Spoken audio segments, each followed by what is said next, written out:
Control, to be exact, just down the hall from the International Space Station Mission Control Room, also flying with humans aboard 24 hours a day, 7 days a week. We have completed the proximity operations demonstration aboard Orion, and we are now looking ahead to the upper stage separation burn. This provides distance from between Orion and the ICPS. The ICPS will have its own disposal burn at about 5 hours MET. We are now 4 hours and 37 minutes MET, or time since launch.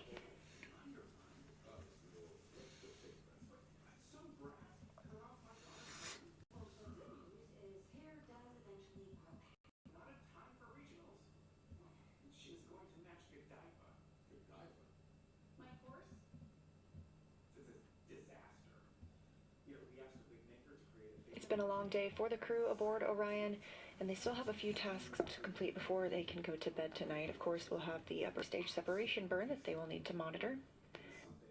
They'll continue doffing and stowing suits. Houston's here. Can you confirm what status you want us for suit drag? Checking.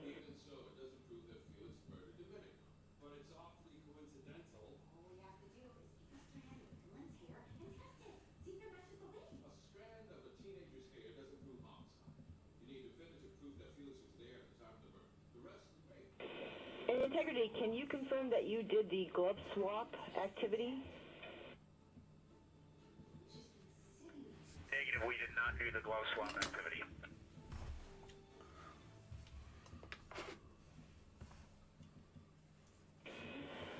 Alright, when able, you can do the glove swap activity, and then we'll need a 15-minute timer, and then we'll be ready to terminate suit drying. Integrity.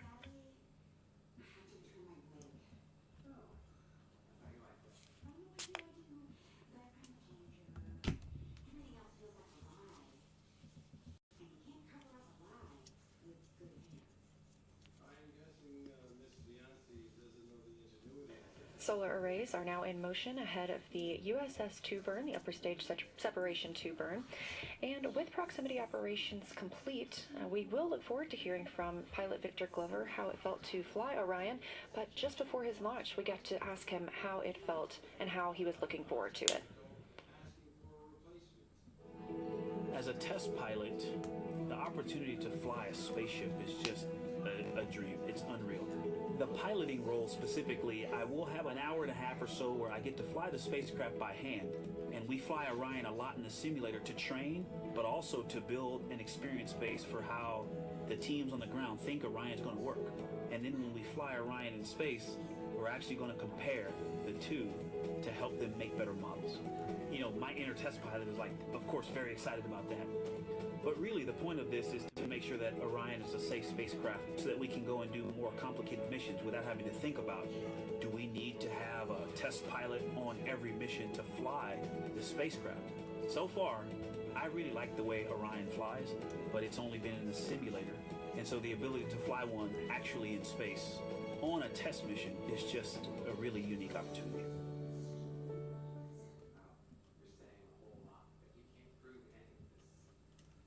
Again, those words from pilot Victor Glover before his flight aboard Orion, and reflecting on how it's been to fly Orion in the simulator for those proximity operations demonstrations.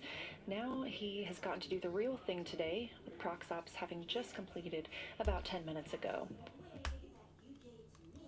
This view live inside Artemis Mission Control at Johnson Space Center in Houston as the crew continues to move away from the ICPS ahead of that upper stage separation burn.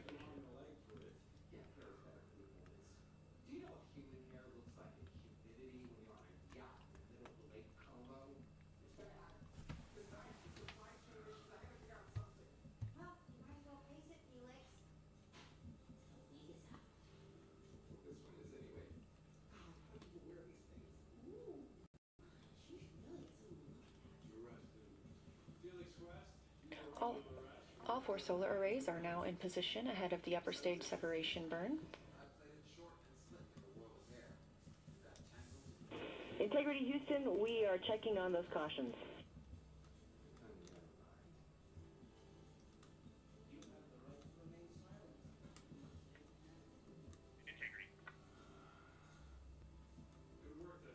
Orion is now maneuvering into the proper attitude ahead of that upper stage separation burn.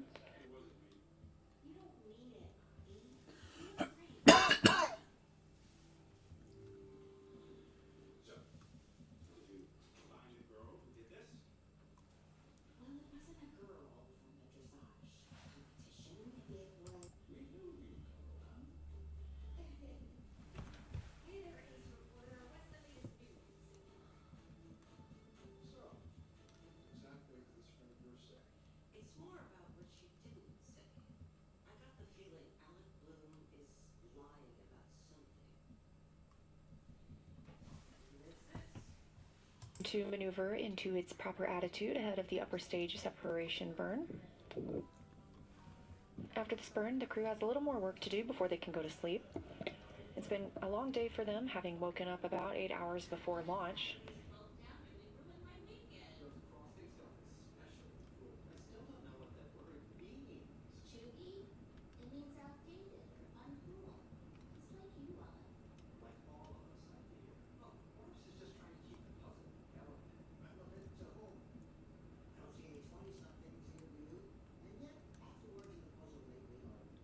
And will continue stowing their suits and configuring the cabin as they need it for the duration of the flight. At Integrity Houston, those caution warning messages for prop were seen on manifolds being used for maneuver to burn attitude. Still go for USS-2.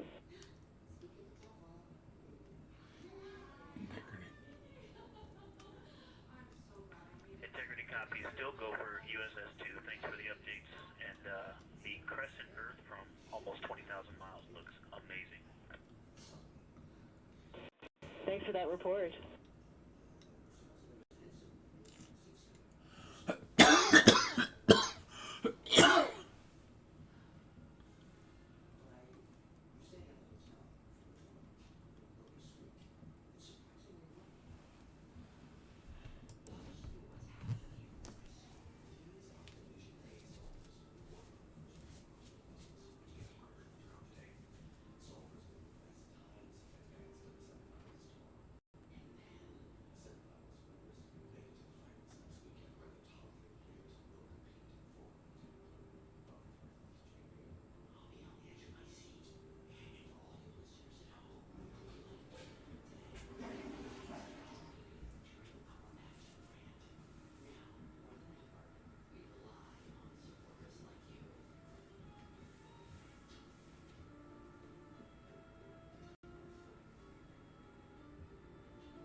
Two minutes until the upper stage separation burn.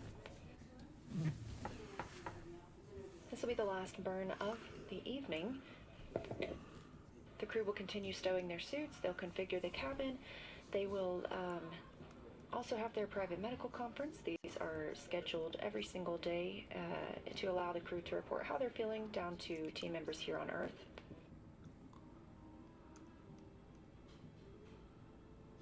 Then they'll get into their pre-sleep and their sleep for the evening. They will only get a few hours of sleep to start. They're going to wake up essentially in the middle of this nap for the perigee raise burn. That burn will set us up for translunar injection tomorrow. And translunar injection burn is what will commit us to flying by the moon and also serves as our deorbit burn.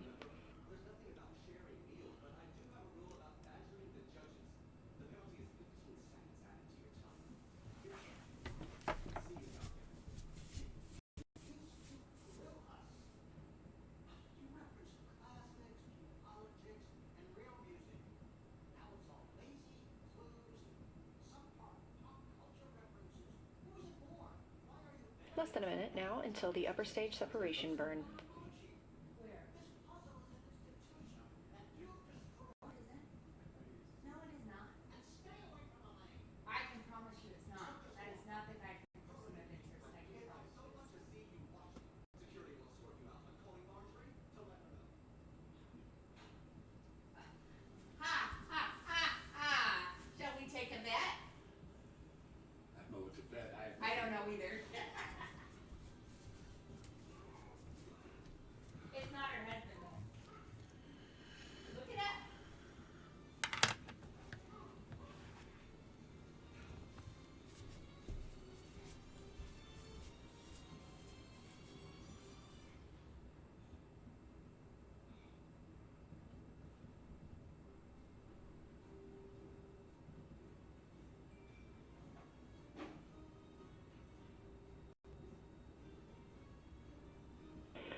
Houston, no action on the ohms caution.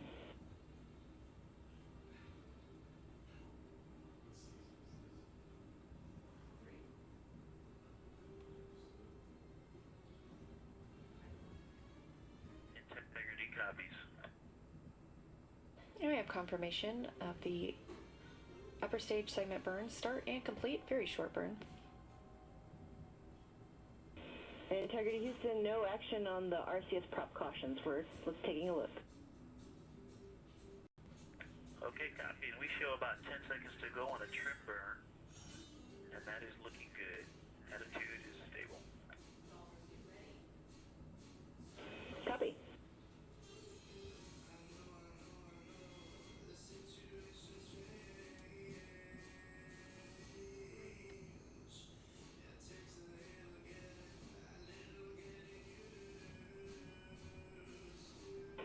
Integrity Houston, good USS-2 burn.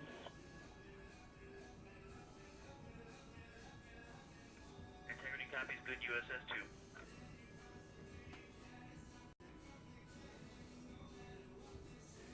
Confirmation of a successful USS-2 burn, upper stage separation. This view live from Orion. You can see on the right the solar array. We also heard some calls from Capcom Amy Dill to the crew about some cautions that they will see aboard the spacecraft that they're looking into on the reaction control system thrusters, and no action is needed from the crew at this time.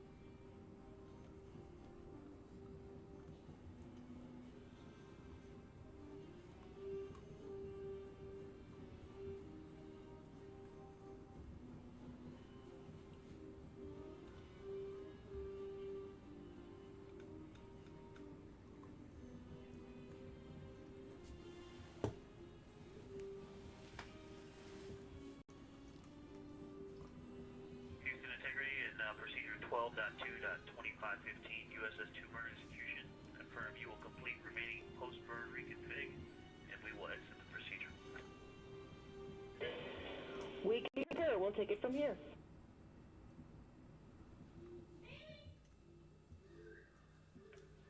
Copy, thank you.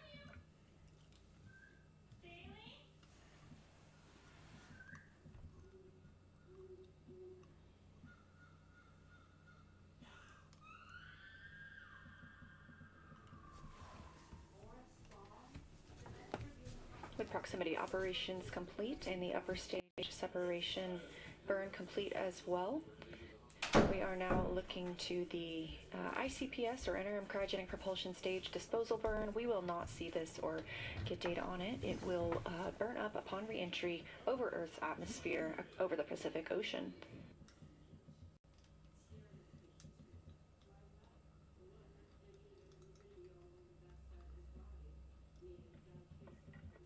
Houston Integrity, I'm going to request to suppress the SEMA 300. Copy and checking. And Reed, we will suppress from the ground the CMS 300 caution.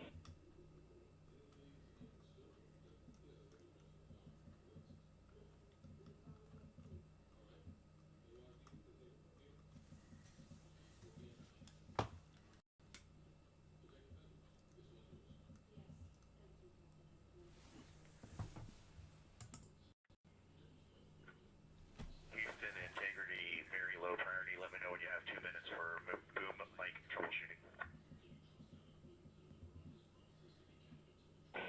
We have the time. Okay, Amy, as we're learning how to use this mic, I'm talking in a conversational level with the mic about a half a centimeter from my mouth. How do you hear me right now?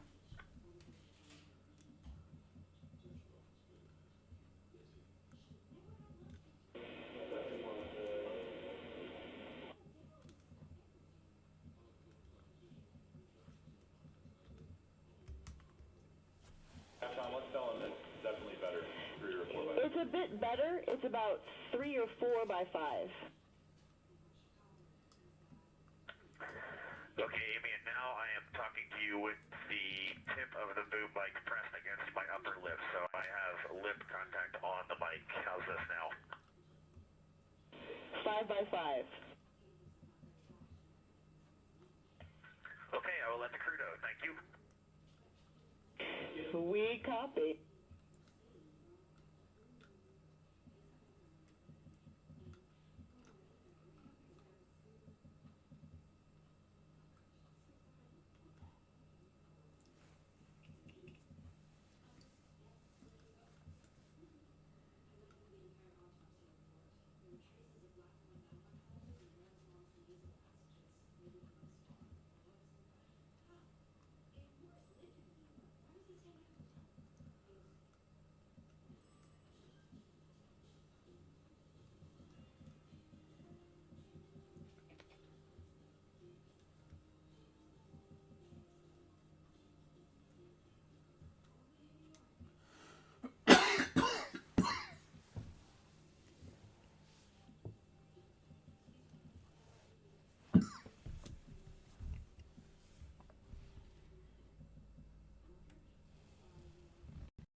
In Integrity Houston on 1, whenever you're ready, we do have some toilet troubleshooting actions for you.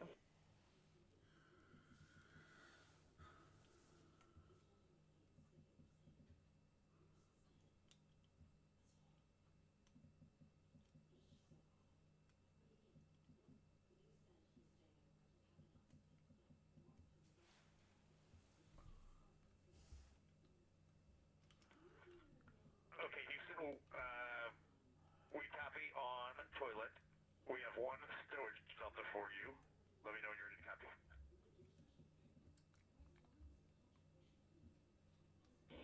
We're ready for Stowage Delta. Very, very simple. The PWD cover is in Foxtrot 2, not Foxtrot 3. We copy. Okay, Amy, just give us about 2 minutes and we'll be ready for the toilet orders. Standing by.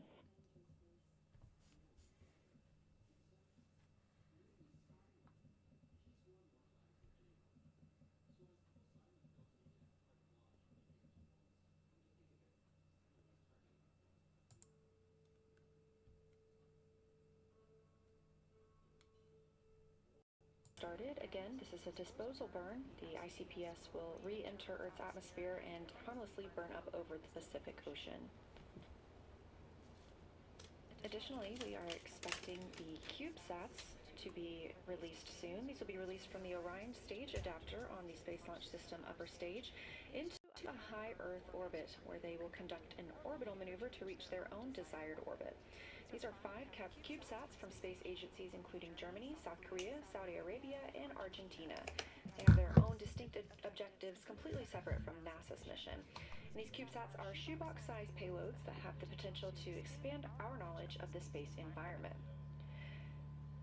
The German Space Agency, or DLR's Tacheles CubeSat, will measure effects of the space environment on electrical components to inform technologies for lunar vehicles.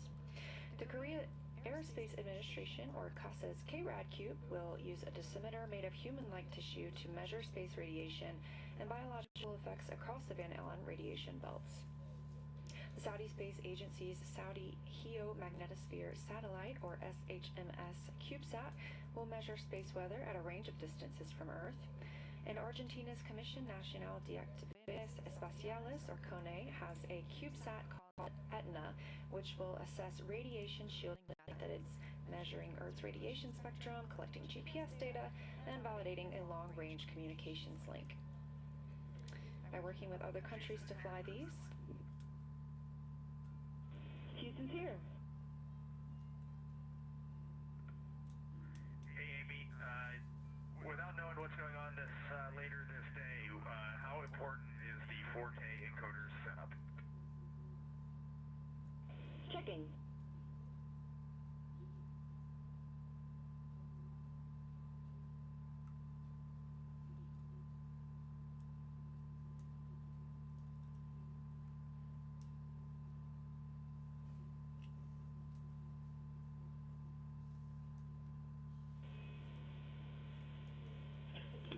Houston on 1 for timeline big picture. All 4 crew members are here, Jeff.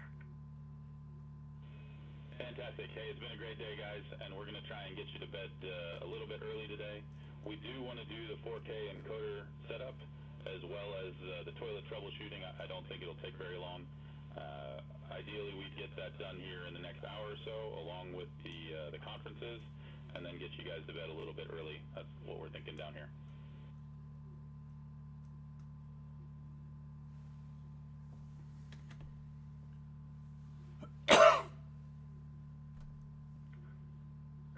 Jeff, that all sounds great to us. I have a couple pieces of information if you have no further updates.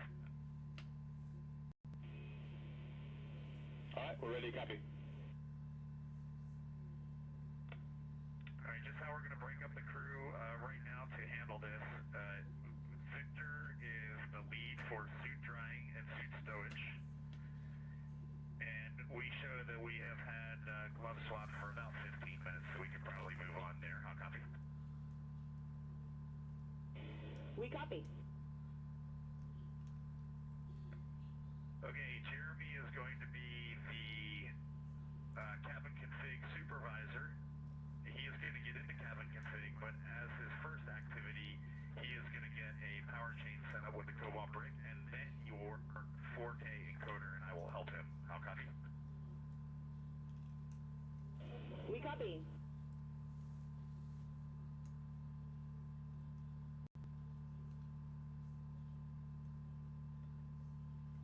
Christina is going to work the toilet troubleshooting with you.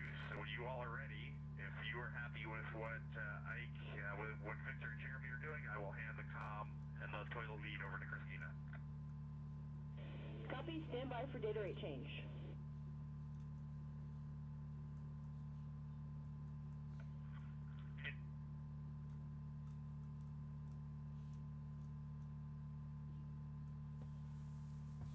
This view inside Mission Control Houston, specifically Artemis Mission Control, as the crew was reporting down some of their tasks that they're continuing to work on at the end of this flight day. It's been a very busy day for the crew so far, again waking up about 8 hours before liftoff, which was now 5 hours and 5 minutes ago.